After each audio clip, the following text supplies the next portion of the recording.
Happy Friday, Mountain Movers. About 2 months ago, Kevin reached out to see if there was anything I wanted to share with the tribe. I said, sure, but I had no idea what it was. You see, the last year's been tough. I thought the years following COVID were tough, but when you go through what our business went through in 2023, you learn what it really means to lead in and start looking under the hood at everything. So that's what we did, and it paid off. We had a record year this year on many fronts. That really wasn't what I felt like God put on my heart to share with you, because through all that turnaround, my mind still was not been in a good place this past year. It definitely wasn't in a good place when Kevin reached out. As a matter of fact, I ignored his email that day because I thought he wanted me to do that video that week, and my mind just wasn't in place for that. But I finally read his whole email and realized I had some time, but I still didn't have a topic. Fast forward a few weeks, and God starts to reveal to me what I needed to share. Rather, he shared with me what I wasn't doing well. That was being thankful. We all know the Bible references Thanksgiving almost 200 times. Most of you probably can quote the most popular verses it's mentioned in, such as Philippians 4:6. Do not be anxious about anything, but in everything by prayer and supplication with thanksgiving, let your requests be known to God. I should have that one tattooed on my arm so I can read it every day I get anxious. So as I stand here on the beach in Mexico, wrapping up a week of celebrating 15 years of marriage with my beautiful bride, and get ready to head back home to DFW to celebrate Thanksgiving with our kids and my in-laws, I want to be a better servant of God. I want to make sure I acknowledge a few key people from the tribe who I'm so thankful for over the past years. First up is Jerold Nichols.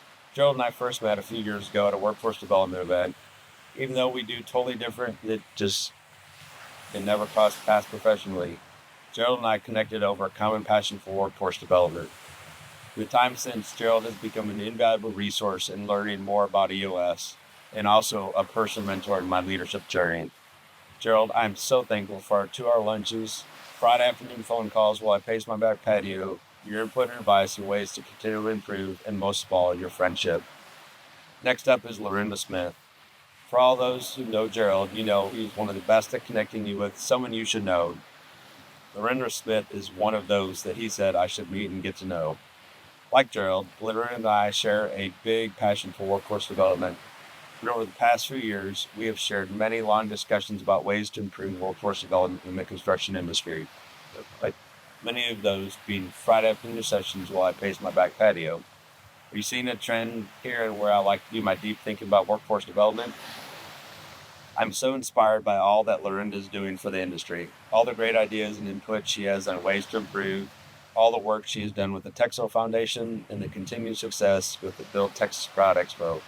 Larinda, thank you for being an inspiration to me to keep dreaming bigger and better when it comes to workforce development. Next up is Stewart Shurtleff. Stewart and I first connected a few years ago after a mutual friend mentioned that Stewart was his attorney. I'd been listening to the Mountain Movers podcast for a while, and I was a total fanboy, so I reached out for lunch.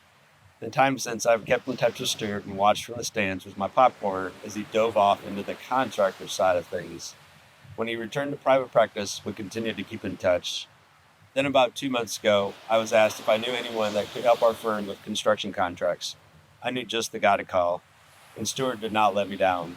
He has been an invaluable resource in what is hands down my least favorite part of the business. He says it takes a different type of person to want to read contracts. So Stewart, thank you for being a different kind of person. And finally, Kevin Carey, my Chicago homeboy. My crazy early morning wake-up time is my happy place twin. I could go on and on about all the things, but I can summarize it in a few short sentences. Thank you for building the tribe. Thank you for showing us all that weird is okay. Thank you for showing others what it's like to step out and build something with me. Thank you for asking me to do this. As I mentioned earlier, I've been struggling the past year. Our family left our church we were members at for 15 years. My parents, who live in Florida, had to battle their third direct hit from a hurricane in less than 5 years. We had to orchestrate a huge turnaround at work to recover from one of our worst years ever. I tend to be so forward thinking that when dealing with these big issues, I carry the anxiety of them much longer than I should. I forget to look back and be thankful for the blessings that we have received. in the progress that has been made. So to continue on the thankfulness path, I am thankful our family found a new church home after many months of visiting different churches in our area.